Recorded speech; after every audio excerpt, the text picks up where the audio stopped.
بسم اللہ الرحمن الرحیم۔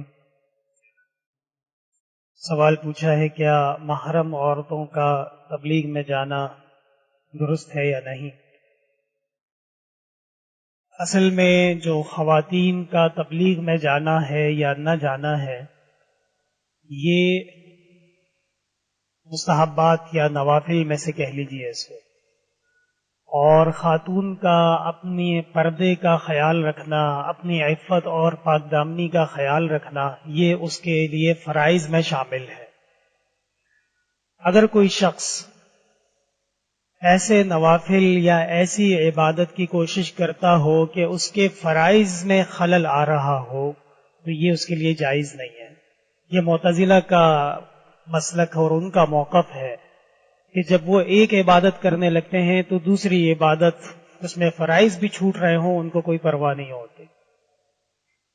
جن علماء کرام نے خواتین کا تبلیغ میں جانے سے منع کیا ہے، ان کی اصل جو بنیاد ہے اور دلیل ہے وہ یہی ہے کہ حضرت عائشہ صدیقہ رضی اللہ تعالی عنہا نے خواتین سے فرمایا تھا کہ اگر آج کے زمانے کی خواتین کا چلنا پھرنا آنا جانا رسول اللہ صلی اللہ علیہ وسلم دیکھ لیتے۔ یہ کون کہہ رہا ہے؟ حضرت عائشہ فرما رہی ہیں، یعنی آپ صلی اللہ علیہ وسلم کی رحلت کے 10 سال بعد یا 12 سال بعد، اس سے زیادہ نہیں، آپ حضرت عائشہ نے فرمایا کہ اگر رسول اللہ صلی اللہ علیہ وسلم یہ احوال دیکھ لیتے تو خواتین کا مسجد میں آنا یقیناً منع کر دیتے۔ آج جو علماء اور فقہا خواتین کا مسجد میں آنے کو ناپسند کرتے ہیں، اس کی اصل وجہ یہی ہے کہ خاتون خانہ کا 4 دیواری اور گھر سے باہر نکلنا وہ کہیں نہ کہیں مشکلات اور فتنے کا سبب بن سکتا ہے۔ ہاں، اگر ایسا ماحول ہے کہ محرم ساتھ موجود ہیں، عزت و پاک دامنی محفوظ ہے، نیک اور صالح ماحول ہے، فرائض میں بھی کوئی کمی نہیں آ رہی، اولاد کی تربیت اور دیگر معاملات اور شوہر کے حقوق میں بھی کوئی کمی نہیں آ رہی، اور ایسی صورتحال میں تبلیغ کی جائے تو یقیناً پھر بہت ہی زبردست تبلیغ ہوگی۔ ایسی صورت میں اجازت دی جا سکتی ہے۔ پوچھا ہے جی کہ لاؤڈ اسپیکر میں نعت وغیرہ پڑھنا یہ کیسا ہے؟ دیکھیے، لاؤڈ اسپیکر ہو یا لاؤڈ اسپیکر نہ ہو، شریعت کو اس سے مسئلہ نہیں ہے، شریعت کا اس سے تعلق نہیں ہے۔ شریعت کا تعلق اس سے ہے کہ جو پڑھا جا رہا ہے وہ صحیح ہو۔ اگر لاؤڈ اسپیکر پر پڑھا جا رہا ہے اور جو پڑھا جا رہا ہے وہ ہے بھی صحیح نہیں، اور اس کے کلمات بھی شرکیاں ہیں، اور اس سے آپ نے پوری دنیا کو ایک رت جگہ میں اپنے ساتھ شامل کیا ہوا ہے، نہ کسی کو سونے دیتے ہیں نہ کسی کو آرام کرنے، تو یہ تو مسلمانوں کے لیے باعث تکلیف ہے۔ رسول اللہ صلی اللہ علیہ وسلم رات کو تشریف لے گئے، دیکھا کہ حضرت ابو بکر صدیق رضی اللہ تعالی عنہ نماز پڑھ رہے ہیں اور بہت آہستہ تلاوت کر رہے ہیں، اور حضرت عمر فاروق رضی اللہ تعالی عنہ کو دیکھا کہ وہ بھی نماز پڑھ رہے ہیں اور زور سے تلاوت کر رہے ہیں۔ آپ صلی اللہ علیہ وسلم نے بعد میں حضرت ابو بکر سے فرمایا ارفع قلیلا، تھوڑی سی آواز بلند کرو، اور حضرت عمر سے فرمایا اخفض قلیلا، تھوڑی سی آواز کم کرو۔ وَكَذَلِكَ جَعَلْنَاكُمْ أُمَّةً وَسَطًا، اللہ تعالیٰ نے ہمیں معتدل امت بنایا ہے۔ تو کسی کی مذمت میں ایسا کہ اس کو ابلیس قرار دینا اور اس کو کافر قرار دینا، یہ بھی ہمارا وتیرہ نہیں ہے، اور کسی خوشی میں ایسے بے قابو اور آپے سے باہر ہو جانا کہ ناچ ناچ کے اب ربیع الاول کے بعد کئی لوگوں کی طبیعت خراب ہو گئی ہے، اتنا زیادہ انہوں نے میلاد میں کوششیں کی ہیں، یہ بھی ہمارا وتیرہ نہیں، احتیاط کیجیے۔ سوال پوچھا ہے جی کیا عورت کی آواز کا بھی پردہ ہے؟ اس کے 2 پہلو ہیں۔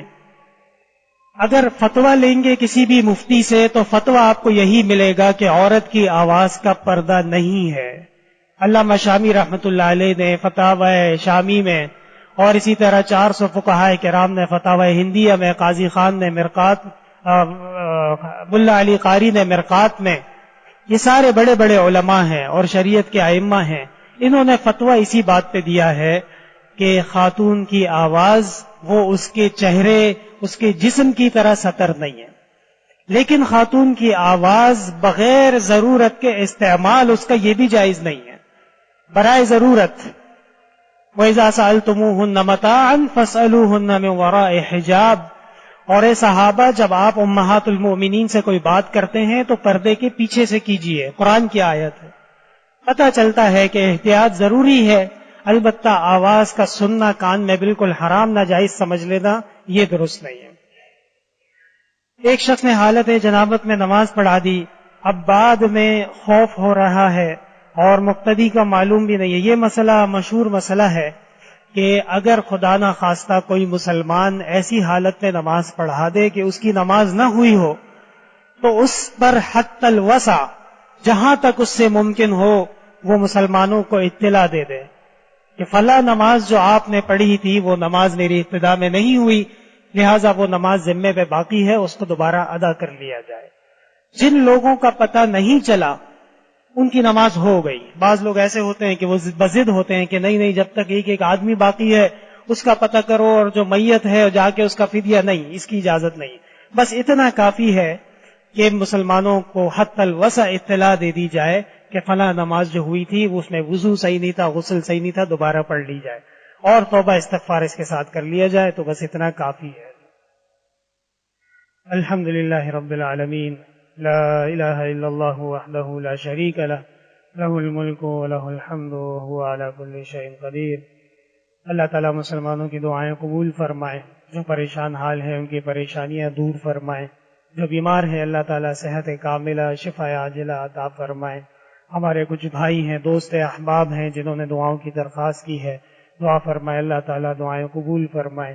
اللہ تعالیٰ پاکستان کے چپے چپے ذرے ذرے کی حفاظت فرمائے. یہاں کے باسی مسلمان، نمازی مسلمان، موحد، یہاں تشریف لانے والے، محبت کرنے والے، اللہ تعالیٰ سب کے کام کاج میں، اولاد میں، سب کے عمل میں برکتیں نازل فرمائے، خیر و عافیت کے فیصلے فرمائے.